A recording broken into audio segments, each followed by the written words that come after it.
From JBS Studios in Greater New York, this is the JBS News Update with Teisha Bader. I'm Teisha Bader with the JBS News Update for Friday, June the 17th, 2022. Israeli troops came under attack last night during a mission in Jenin in the West Bank. The IDF tweeted that overnight IDF soldiers operated in the Jenin camp to locate and confiscate illegal weapons. Palestinian assailants fired heavily toward the soldiers and hurled explosive devices at them. Israel's Khan News shared a photo that one of the bullets fired by the terrorists had hit the helmet of an IDF soldier who was unharmed. The Times of Israel said that the soldiers identified gunfire coming from a particular vehicle and fired on the vehicle, killing the 3 armed terrorists inside.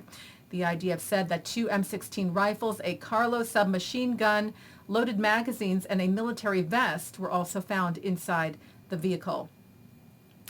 IDF Chief of General Staff, Lieutenant General Aviv Kochavi, this week ordered an expansion of the investigation into the exchange of fire in which veteran Palestinian Al Jazeera journalist Shireen Abu Akleh was killed on May the 11th of this year in Jenin.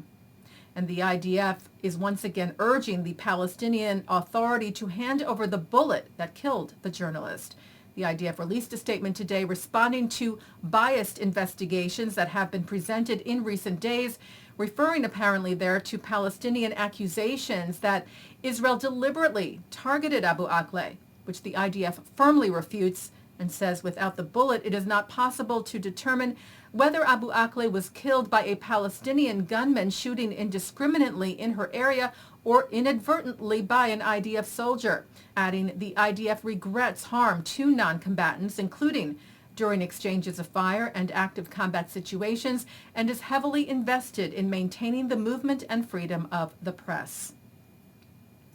Holocaust rescuer Andrea Gulen has died. Gulen, who was not Jewish, was a teacher in Belgium where she hid hundreds of Jewish children from the Nazis as part of the Belgian underground, putting her own life at great risk, saving children from deportation and death, and allowing for their safe return to their families or relatives after the Holocaust. Yad Vashem, Israel's Holocaust Memorial, recognized her as a righteous among the nations in 1989, and in 2007 she was awarded honorary citizenship of the State of Israel. Gulen died in Brussels on May the 31st. She was 100 years old. Israel's ambassador to the United Nations, Gilad Erdan, spoke yesterday at the UN CRPD, the Convention on the Rights of Persons with Disabilities. Israel's mission to the UN led discussion panels at the gathering, together with the mission from Liberia and from the World Health Organization, where Erdan said we are ready to help the entire world achieve health equity through Israeli innovation and technology. He presented Israel's initiatives alongside Israeli disability advocate Odelia Fitoussi. Born with spinal muscular atrophy, Fitoussi was elected last year to the CRPD Expert Committee at the UN. She spoke ahead of the convention on the crucial need for people with disabilities to be part of the conversation. We still have a long way to go. We strive to ensure our inclusion in society, both in Israel and around the world. That is why we are working to promote the right of persons with disabilities in the international forums. One key principle is that we believe we need to keep pushing forward, both by civil society and policymakers together, is the principle of nothing about us without us. Persons with disabilities must be included in all discussions, especially those influencing their lives.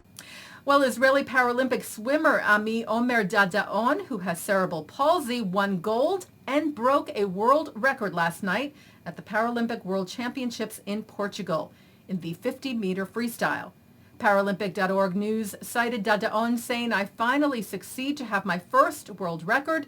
Now all the world records in the freestyle belong to me."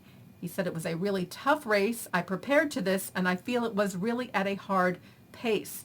A hard pace indeed. Dadaon completed the 50-meter freestyle in just 36.25 seconds. Taking a look now at our programming for tonight on JBS for Friday, June the 17th. Live Shabbat services are coming up from New York City's Central Synagogue at 6 o'clock, followed by Shabbat services from the Hampton Synagogue. At 8:30, journey with the Grammy Award-winning New York-based klezmer band, the Klezmatics, as filmmaker Erik Anjou chronicles the band members and their journey and creative process. At 10:30, a replay from the Hampton Synagogue, followed by a replay from Central. And coming up next, it's a look at this week's Torah Portion. And that's the JBS News Update for Friday, June the 17th, 2022. I'm Teisha Bader. Stay healthy, stay well, and Shabbat Shalom.